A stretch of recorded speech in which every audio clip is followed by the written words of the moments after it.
Hi everybody, this is Mrs. T for Mrs. T's Chem Talk AP Chem. This is going to be more limiting reagent practice. If you don't know who I am, my name is Mrs. Tominello. I teach at Calhoun High School in Merrick, New York.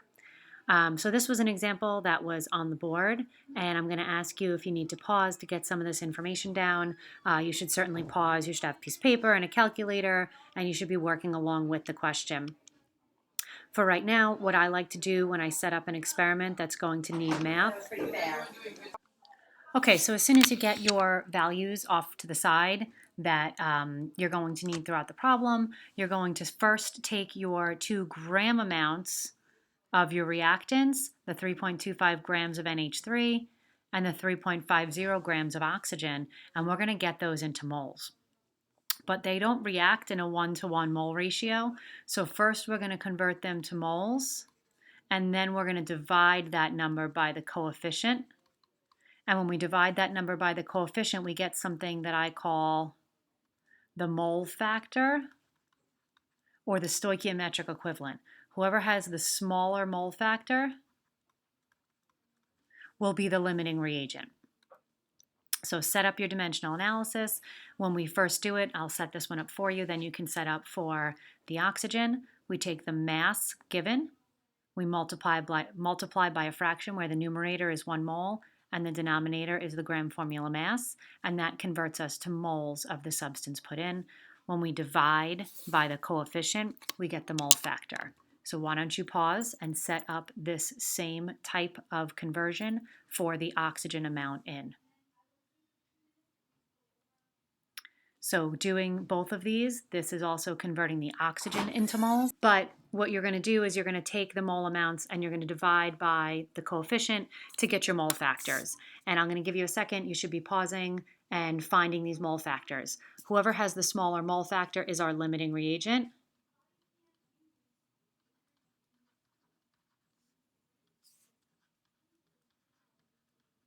And once we figure out who has the smaller mole factor, what we're going to do is circle the one that has the smaller mole factor. That's our limiting reagent. And we're going to lightly cross out the other reagent. We don't need the mole factor anymore. That you can obliterate because we don't want to use that on accident.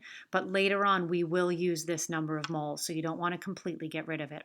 So now that we know who our limiting reagent is, we're going to start with that limiting reagent every time. So these first 2 fractions, put this in a different color. These first 2 fractions are going to be the start of every calculation from this point forward. We're going to go from moles of oxygen to moles of product by using the coefficients 4NO over 5O2. We're going to go from moles of oxygen to moles of ammonia used by using the coefficient 5 of the oxygen and the coefficient 4 of the NH3. So each time we're going to start again with those fractions. So the first one, the way it sets up, to get our theoretical yield, which will eventually lead us to our percent yield. My screen is moving and I don't know why it is. To get us from our theoretical yield and our percent yield, where again, we're going to start with the first 2 fractions here every time. This now gets us into moles of oxygen. We get from moles of oxygen to moles of product by doing coefficient of the one we want to switch to over a coefficient of oxygen. These, remember, were the coefficients. I'm now in moles of NO, but now that I'm in moles of NO, because the O2 is canceled, I now want to get to grams of NO, so that's going to mean that I need to put the gram formula mass over 1 mole, and now the moles cancel. When I multiply across the top, multiply across the bottom, and divide, I get my theoretical yield of NO. You may want to pause and find that value. So my theoretical yield is 2.63 grams of NO. In the problem, it told us that, we're not doing a percent yield on this one, I guess. The theoretical yield is 2.63. If they told us, let's say, in this equation that 2 grams were actually produced, we would put that number over the theoretical yield times 100, and that would give us the percent yield. In order to find the amount of excess, once again, we start with the same first two fractions. We are now out of grams of oxygen, we are in moles of oxygen. In order to get from moles of oxygen into moles of NH3, we do coefficient of NH3 over coefficient of oxygen, and the O2s cancel. This will give us the amount of moles of NH3 that were used. When you do this math and you multiply it out, you get 0.0875 moles of ammonia used. And if you look back at the very beginning, we said that we started 39 moles of ammonia. So if we started with 0.19 and we used 0.0875, we can find out the moles of excess by subtracting.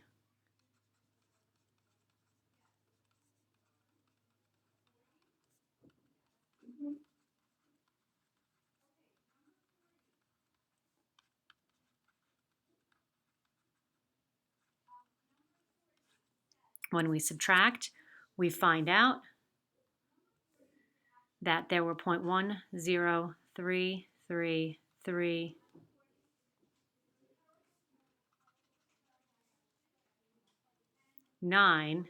moles of NH3, and this is excess. I can convert this to grams of excess by multiplying by 17.03 grams for every 1 mole. And what that tells me is that I have 1.79 grams of excess NH3. So this question went through the process for a limiting and theoretical yield problem. First step is going to be to look at the balanced equation and make sure that the coefficients are correct. Once you make sure that the coefficients are correct, you want to get your information that you need and have it handy. You want to make sure that you write down your gram formula masses that you might need to use. You're going to convert each given amount into moles and divide by the coefficients. The smaller mole factor is your limiting reagent. You keep the smaller one and you lightly cross out the excess.